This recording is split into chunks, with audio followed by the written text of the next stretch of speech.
أهلا بكم مشاهدينا الكرام في هذه النشرة الإخبارية من قناة الغد المشرق. نبدأها بالعناوين. بإسناد التحالف قبائل حجور تتقدم شرق العبيسة وتزحف نحو موقع المندل الاستراتيجي ومصر العشرات من الميليشيات خلال عملية لقوات العمالقة في البرح غرب تعز.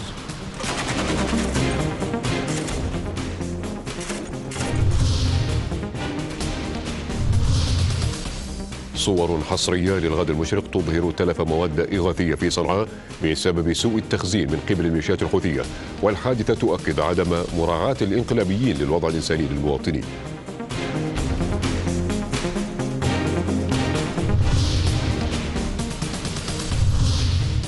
السعودية تؤكد من جنيف وقوفها إلى جانب الحكومة الشرعية في مواجهة انتهاكات ميليشيات الحوثي، والإمارات تقول إن الحل السياسي هو الحل الوحيد لإنهاء الأزمة اليمنية وترحب باتفاق السويد.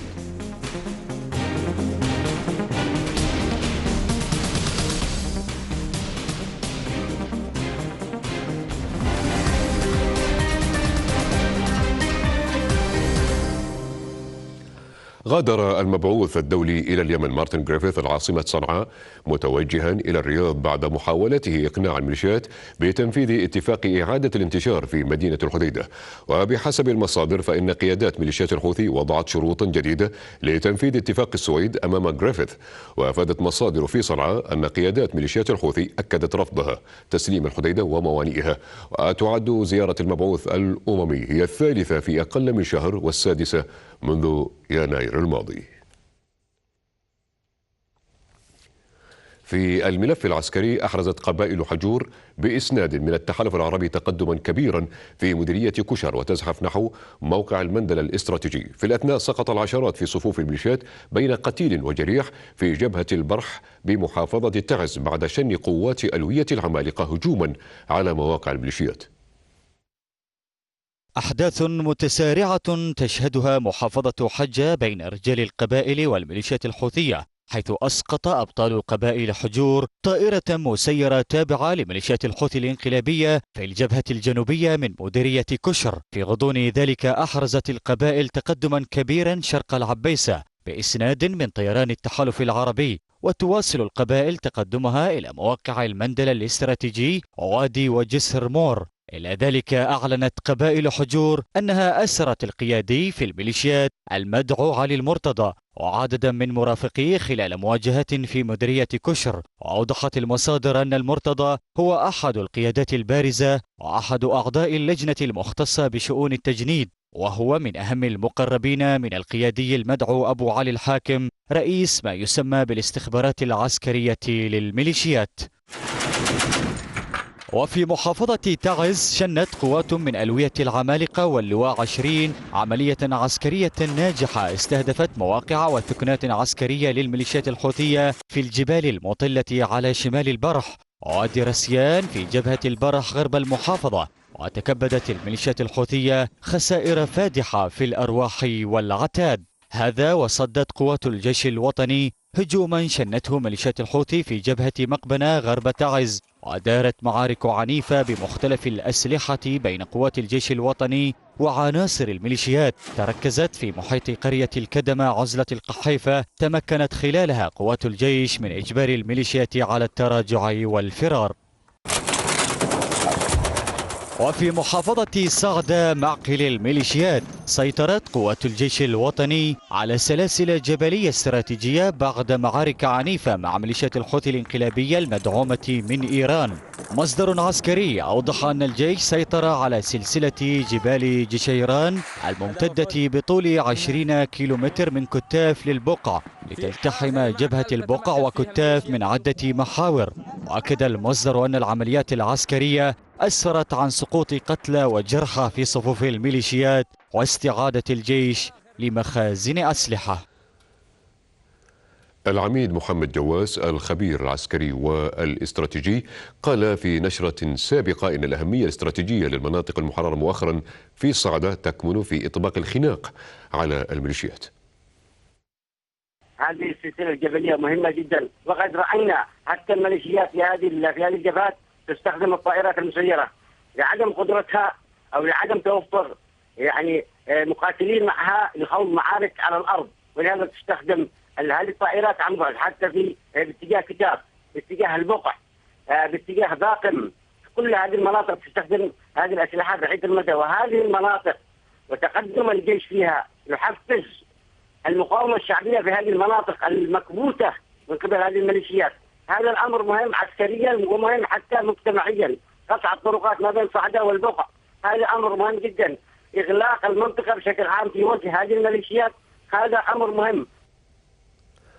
أظهرت صور حصلت عليها قناة الغد المشرق تلف مواد إغاثية في صنعاء بسبب نهب الميليشيات لها وتخزينها بصورة سيئة. وبحسب وثائق حصلت عليها قناة الغد المشرق فإن خلافا نشب بين أحد مشرفي الميليشيات في أمانة العاصمة ومشرف آخر من مسؤولي الإغاثة التالفة، ما دفع أمانة العاصمة إلى التحقيق في الأمر. في الوقت الذي يعاني فيه المواطنون في صنعاء من الجوع والفقر، تقوم ميليشيات الحوثي الانقلابية بنهب الإغاثة التي صرفها برنامج الغذاء العالمي، الإغاثة التي كانت مخصصة لإغاثة المديريات والنازحين والموظفين من قطاع التعليم في صنعاء. هذه الصور التي حصلت عليها قناة الغد المشرق تظهر تخزين ميليشيات الحوثي للإغاثة المخصصة للمحتاجين في مدرستي الشام والمعتصم في العاصمة صنعاء. هذا التخزين أدى إلى تلف الإغاثة بشكل كامل وانتشار الحشرات في المواد الغذائية. الإغاثة التي تلفت في مدرسة الشام كانت تحتوي على أكثر من 2000 كيس من المواد الغذائية، منها الفاصوليا والقمح والدقيق، فيما لم تعرف الكمية المخزنة في مدرسة المعتصم، والتي قالت مصادر إنها تلفت وإن حشرات صغيرة وجدت بداخل أكياس القمح والبقوليات. وبحسب وثائق حصلت عليها قناة الغد المشرق فإن خلافا نشب بين أحد مشرفي الميليشيات في أمانة العاصمة ومشرف آخر من مسؤولي الإغاثة التالفة. الخلاف دفع أمانة العاصمة إلى التحقيق في الأمر وفق ما تظهر هذه الوثائق. يأتي هذا ليؤكد من جديد عدم مراعاة الانقلابيين للوضع الإنساني الصعب للمواطنين في اليمن. ففي وقت سابق وجد فريق فني من الأمم المتحدة وبرنامج الغذاء العالمي كمية كبيرة من الحبوب في مطاحن البحر الأحمر فاسدة وغير صالحة للاستخدام. الفريق أرجع فساد تلك الكمية الكبيرة إلى التأخر في الوصول إليها وتوزيعها في الوقت المناسب جراء العراقيل التي وضعتها الميليشيات، حيث حولت المناطق القريبة من المطاحن إلى ثكنات عسكرية ونشرت الألغام على نطاق واسع، ناهيك عن قصفها لتلك المطاحن في مرات عديدة. المنسق العام للجنة العليا للإغاثة جمال بالفقيه قال إن الصمت الأممي حيال الانتهاكات المتعلقة بالإغاثات الإنسانية هو ما فاقم الأمر إلى هذا الحد. هذه الممارسات لسبب صمت المنظمات الدولية وعدم كشف الحقيقة بهذه الانتهاكات والممارسات المنظمة. طبعا ليس هي الأولى ولم تكون الأخيرة إذا لم تقوم إجراءات حقيقية في عملية محاسبة الشركاء البرنامج الغذاء العالمي وشركاء كذلك المنظمات الدولية، وعدم إعلانها بما يتم في المناطق التي تحصل الحوثي.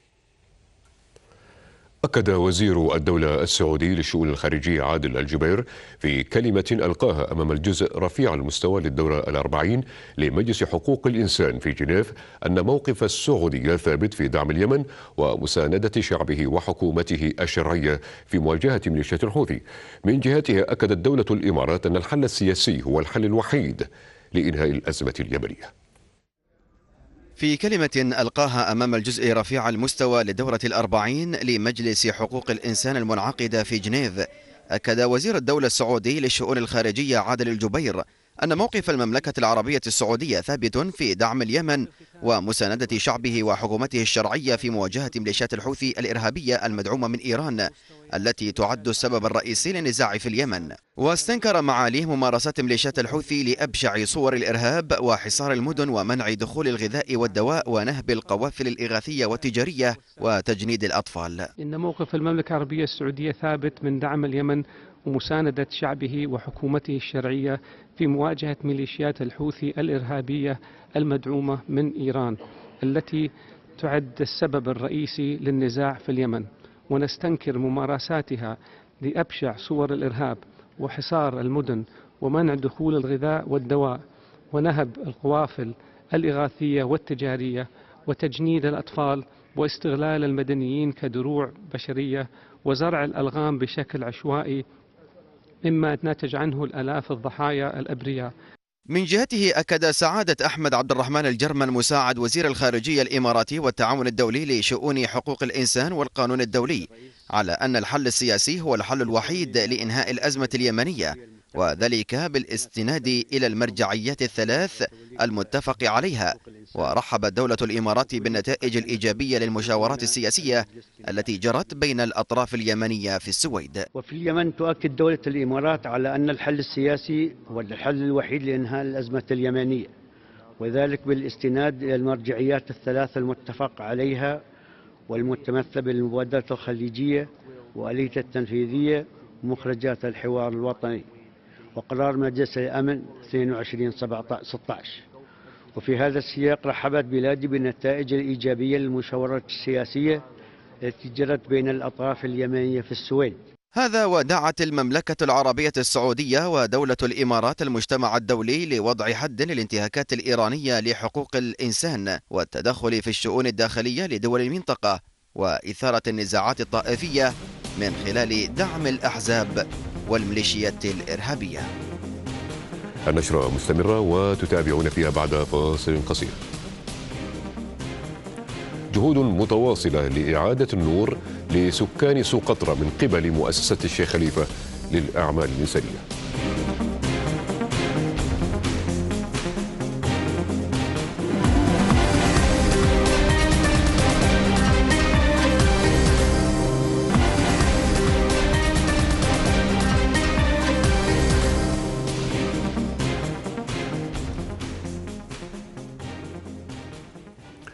أهلا بكم من جديد. برعاية معالي وزير الصحة العامة والسكان تتواصل بمستشفى سيئون العام الحملة العلاجية والجراحية الأولى لأمراض العيون المجانية التي تنفذها وتمولها منظمة البلسم الدولية بالمملكة العربية السعودية.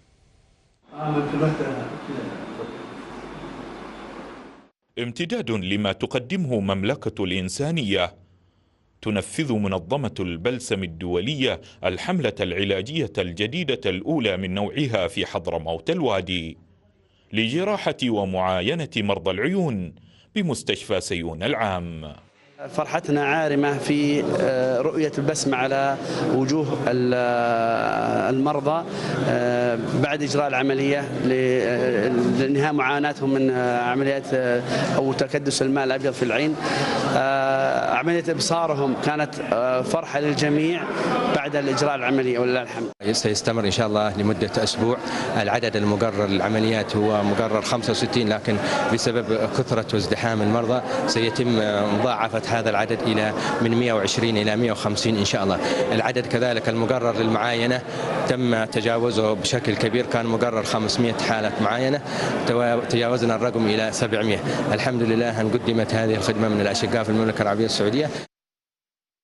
500 مريض مستفيد من هذه الحملة، و150 عملية جراحية سيجريها الفريق الطبي على مدى أسبوع، إضافة إلى تقديم الأدوية مجانا وتقديم الإرشادات الطبية اللازمة، سعيا للتخفيف عن المرضى معاناة السفر إلى الخارج طلبا للعلاج. أشكر المخيم الجراحي للعيون مجموعة البلسم الخيرية الدولية، نشكرهم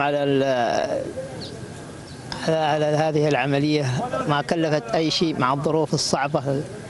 الله يخليهم يعني لي، يعني البعثة من السعودية تلقي يعني ينقشون أصحاب العيون، وجزاهم الله خير ما قصروا في مدينة حضرموت. ونشكر المملكة العربية السعودية ما قدمته لمخيم العيون، وفي عدة مجالات من الكهرباء، التربية، عدة مجالات إغاثات. والشكر الجزيل للملك سلمان ولي العهد محمد بن سلمان. وكرم منها منظمة البلسم ستهدي مستشفى سيئون بعد انتهاء الحملة أجهزة طبية حديثة خاصة لقسم العيون، مساهمة في تطوير البنية التحتية للقسم حتى يقدم القسم خدمة علاجية متكاملة للمرضى. محمد بحفين، الغد المشرق، سيئون. مدير عام مكتب الصحة العامة والسكان بوادي حضرموت هاني العمودي قال في نشرة سابقة أن المخيم قام بدور مميز وتكللت جميع عمليات علاج العيون بالنجاح. ما يميز هذا المخيم أنه تم إجراء العمليات للمرضى المصابين بالمياه البيضاء بتجهيزات طبية حديثة بواسطة الميكروسكوب وبواسطة جهاز الفاكو. كانت العمليات سريعة، نسبة الشفاء كانت 100%. العمليات بدون جراحة، بدون تدخل جراحي، بدون خياط، بدون أي شيء. كان المريض يعني مجرد ساعة واحدة يدخل غرفة العمليات ويكمل العملية ويخرج إلى بيته ويأتي اليوم الثاني في صحة جيدة ومن أفضل المخيمات.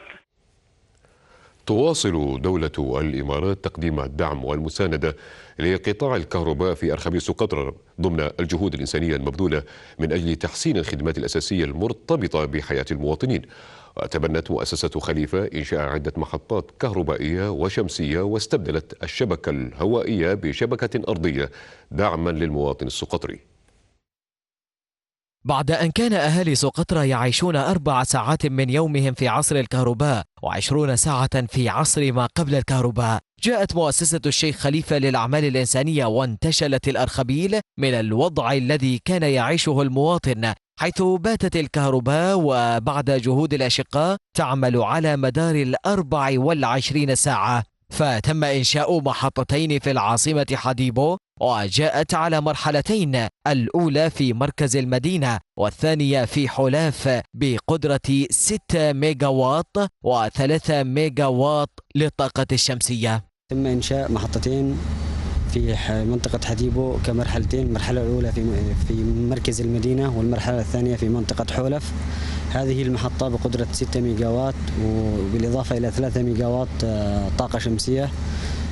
تنقسم هذه المحطة إلى قسمين: شبكة أرضية تغذي منطقة الميناء ومنطقة حولف، وشبكة هوائية تغذي جميع المناطق الزراعية وكذلك القرى في السلسلة الجبلية كدحة وصولا إلى معنيفو. كما قامت دولة الإمارات أيضا باستبدال الشبكة الهوائية بشبكة أرضية تغطي منطقة حديبو والميناء وحلاف، وأوصلت شبكة هوائية تغذي جميع المناطق الزراعية والقرى والسلاسل الجبلية. وفي موري أنشأت مؤسسة خليفة شبكة كهرباء بقوة 6 ميجا واط و1 ميجا واط للطاقة الشمسية، وذلك لتغذية المنطقة. كما وزعت قواطع أرضية وركبت عدادات للمواطنين.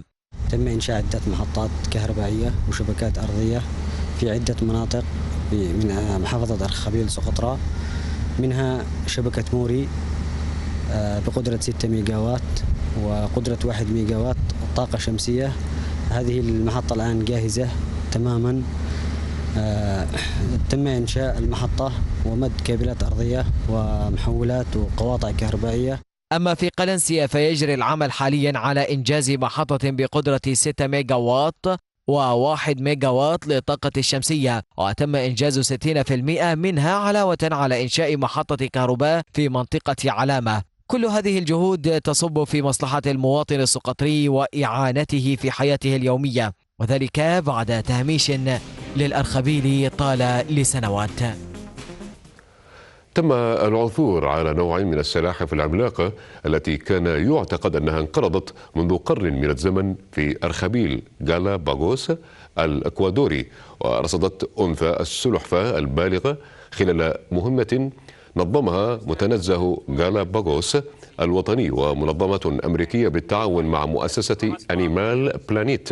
وتعتبر هذه الفصيلة النادرة من الأنواع المستوطنة في جزيرة غير مأهولة في الأرخبيل البركاني المعروف بثروته الحيوانية والنباتية الفريدة من نوعها في العالم.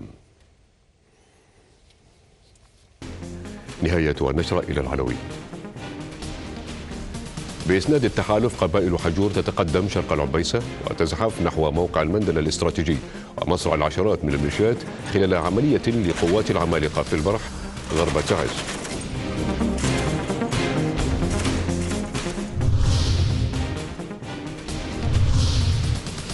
صور حصرية للغد المشرق تظهر تلف مواد إغاثية في صنعاء بسبب سوء التخزين من قبل الميليشيات الحوثية، والحادثة تؤكد عدم مراعاة الإنقلابيين للوضع الإنساني للمواطنين.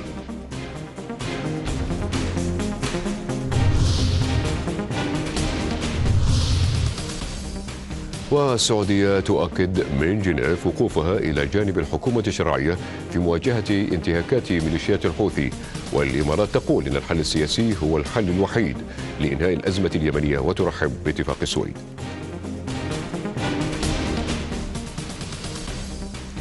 لمتابعتنا عبر البث المباشر زوروا موقع القناة الغدوائي.com، وللمزيد من الأخبار عبر منصاتنا على يوتيوب ومواقع التواصل الاجتماعي فيسبوك وتويتر زوروا موقع القناة الغدوائي، ولمتابعتنا أيضا تابعوا تطبيق نبض الإخباري. إلى اللقاء.